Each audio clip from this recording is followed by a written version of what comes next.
Calibration হবে এবার।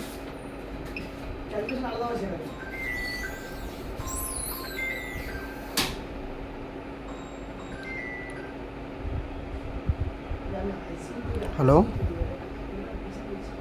Searching pack নিচ্ছে,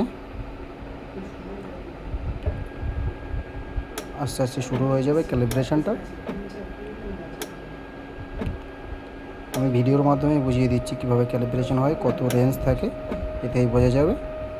তারপর ডিরেক্টলি ব্লাড দিয়ে কীভাবে অ্যানালাইজ করতে হয় সেটা পরের পেজে দেখাবো, দেখতে থাকুন।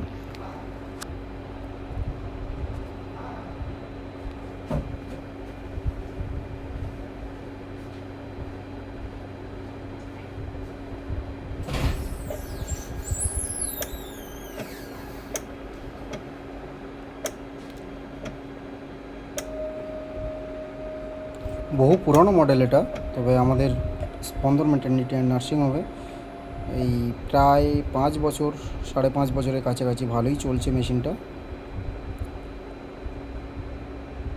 এটা হচ্ছে রিএজেন্ট প্যাক। এটা মানে সময় অনুযায়ী প্রায় 2 মাস 2.5 মাসের ভিতরে চেঞ্জ করতে হয়। আমরা নতুন চেঞ্জ করেছি 3/9/25-এ। আর এটা মোটামুটি প্রায় 800 এবিজি ক্যালিব্রেশন মানে করে 800 রিএজেন্ট দিয়ে দেবে আর কি।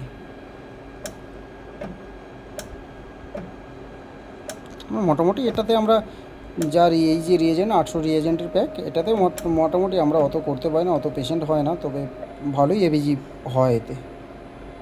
ভালো মেশিন এটা। তো দেখতে থাকুন কীভাবে ক্যালিব্রেশন হচ্ছে। এটাই বের হবে,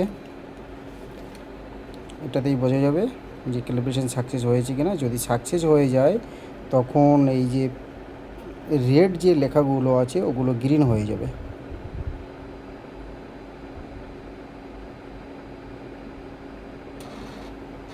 দেখতে থাকুন বন্ধু, এই বেরোচ্ছে বন্ধুরা, হয়ে গেছে ক্যালিব্রেশন।